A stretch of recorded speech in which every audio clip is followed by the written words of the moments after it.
The church fell silent as she rose from her seat, her voice cutting through the tension like a bell through fog.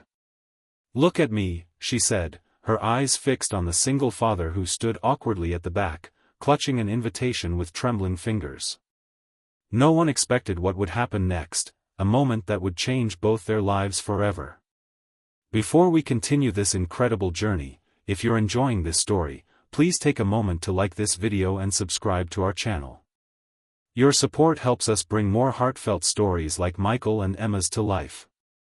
Now, let's return to that fateful wedding day. Michael Parker adjusted his tie for the 5th time, glancing at his reflection in the rearview mirror. At 42, the lines around his eyes had deepened, telling stories of both joy and heartbreak. The wedding invitation lay on the passenger seat, where his wife Sarah would have sat if cancer hadn't taken her 3 years ago. "You can do this," he whispered to himself. His daughter Lily, now in college, had insisted he attend his best friend's son's wedding. "Dad, you need to start living again," she'd said during their weekly video call. Mom would want that.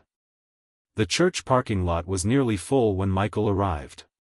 He recognized several cars, friends and colleagues he'd gradually distanced himself from after Sarah's passing.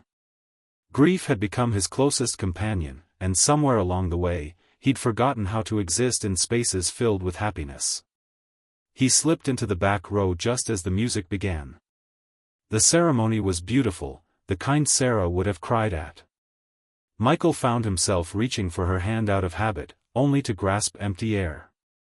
The hollow feeling in his chest expanded. During the reception, Michael sat alone at a table near the back. He'd mastered the art of appearing engaged while remaining completely detached, smiling at appropriate moments, raising his glass during toasts, but never truly present.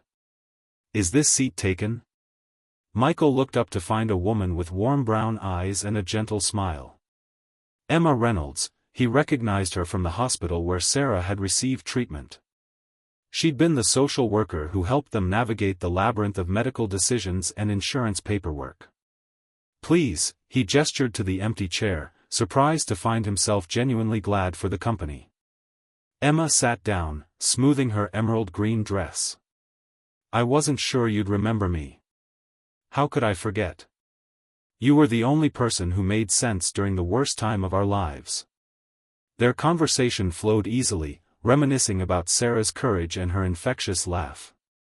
For the first time in years, Michael found himself talking about his late wife without feeling like his chest would collapse. "She made me promise something," Michael admitted after his second glass of wine. "Before she died, she made me promise I wouldn't disappear into grief. That I'd keep living." He stared into his glass. "I haven't kept that promise very well." Emma's eyes softened. "Grief doesn't follow a timeline, Michael. You're here today, that's something." As the evening progressed, Michael found himself sharing stories about Lily's college adventures and his recent promotion. Emma told him about her work with families facing terminal illness and her passion for painting landscapes on weekends. The wedding celebration continued around them, but they had created their own small world at that corner table. When the dance floor opened, Michael felt a familiar panic rising. This had always been Sarah's favorite part of any celebration. She would have already dragged him to dance by now, laughing at his awkward movements. "I should probably head out," he said, reaching for his jacket. Emma watched him for a moment, then stood up. The band had just begun playing "What a Wonderful World," the song Michael and Sarah had danced to at their own wedding 20 years earlier. "Look at me," Emma said firmly, standing directly in his path. The simple command stopped Michael in his tracks. "You're running away again." "I don't dance anymore," he said quietly. "I'm not asking you to dance," Emma replied. "I'm asking you to stay. Just stay in this moment instead of escaping from it." Something in her words penetrated the armor he'd built around himself.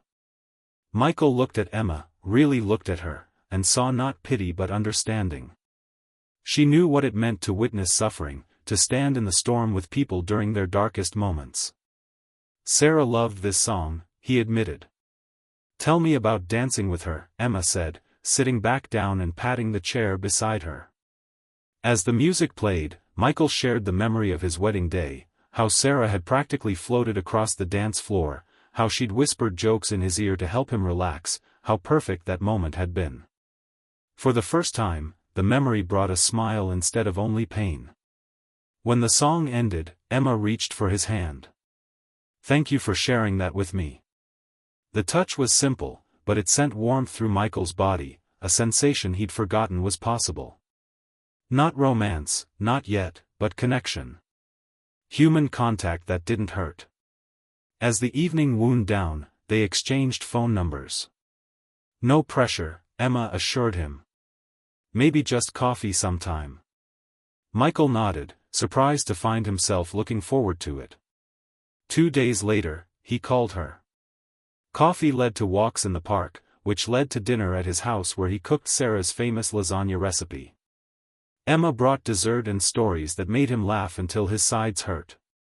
When Lily came home for Thanksgiving, she noticed the change in her father immediately. You're different, she said, studying his face across the dinner table. Good different or bad different? Michael asked nervously. Good.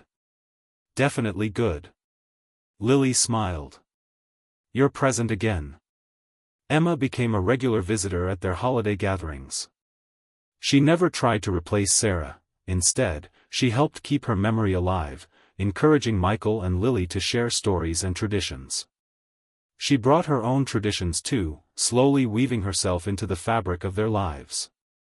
A year after that wedding, Michael found himself standing in the same church, this time as the best man at his brother's vow renewal ceremony. When he stood to give his speech, his eyes found Emma in the crowd. A year ago, I came to a wedding in this very church, convinced I was merely fulfilling an obligation, he began. I was going through the motions of living without actually being alive. Then someone asked me to look at her, really look at her, and in doing so, she helped me see myself again. Emma's eyes glistened with tears as Michael continued. Sarah once told me that love isn't a limited resource. That the heart expands to make room for more love without diminishing what came before. I didn't believe her then, but I do now.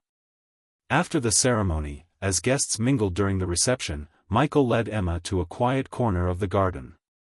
The setting sun cast everything in a golden glow. I have something to ask you, he said, his voice steady despite the pounding of his heart. Emma looked at him expectantly, her hand warm in his. Sarah and I had a tradition, Michael explained. Every anniversary, we would ask each other the same question: if you could go back to our wedding day, knowing everything you know now about our life together, would you still say yes? Emma's expression softened. What a beautiful tradition. I'd like to start a new tradition with you, Michael continued, lowering himself to one knee. He opened a small velvet box to reveal a simple but elegant ring. Emma Reynolds, would you say yes to building a life with me and Lily? Not to replace what was, but to create something new alongside those memories? Emma's hands trembled as she cupped his face. Look at me, Michael Parker, she whispered, echoing the words that had started their journey. The answer is yes. 1,000 times yes. Their wedding, held the following spring, was intimate and meaningful. Lily stood as Emma's maid of honor, her speech bringing both tears and laughter as she thanked Emma for helping her father find his way back to life. During their first dance, Michael held Emma close, no longer afraid of the memories that surfaced. Sarah would always be part of him, part of Lily, a love story that had its own beginning, middle, and end. Now, a new chapter was unfolding, not erasing the previous ones but adding to the richness of their family's story. As they swayed to the music, Michael whispered in Emma's ear, "Thank you for asking me to look at you that day." Emma smiled against his shoulder. "Thank you for actually seeing me." 5 years later, their blended family had grown to include Emma's elderly father who moved into their guest house, a rescue dog named Charlie, and twins, a boy and girl named Hope and James, who brought new energy and joy to their home. On difficult days, when grief would unexpectedly resurface, Emma would sit with Michael, holding space for his memories of Sarah. On Emma's challenging days, when the weight of her work with terminal patients became too heavy, Michael would remind her of the profound difference she made in people's lives, including his own. They weren't perfect. They argued about household chores and parenting decisions. They sometimes took each other for granted. But they had learned the most important lesson: to truly see each other, even in the mundane moments of everyday life. On their 5th anniversary, as they sat on their porch swing watching the sunset, Michael turned to Emma. "If you could go back to that wedding day when you first stood up and asked me to look at you, knowing everything you know now about our life together, would you still do it?" Emma's eyes crinkled as she smiled. "In every lifetime, in every universe, would always stand up and ask you to see me. And I would always choose this messy, beautiful life we've built together." Michael leaned in to kiss her, grateful for second chances and the courage it takes to remain open to love after loss. Their story wasn't about replacing what was lost, but about expanding the heart's capacity to hold both grief and joy, past and present, endings and new beginnings. And it all began with those simple, powerful words, "Look at me." If this story touched your heart, please remember to like this video and subscribe to our channel. Share in the comments if you've experienced a second chance at love or witnessed someone's journey through grief to healing. Your stories matter to our community, and we'd love to hear them. Until next time, remember that sometimes the most profound connections begin with the simple courage to be truly seen.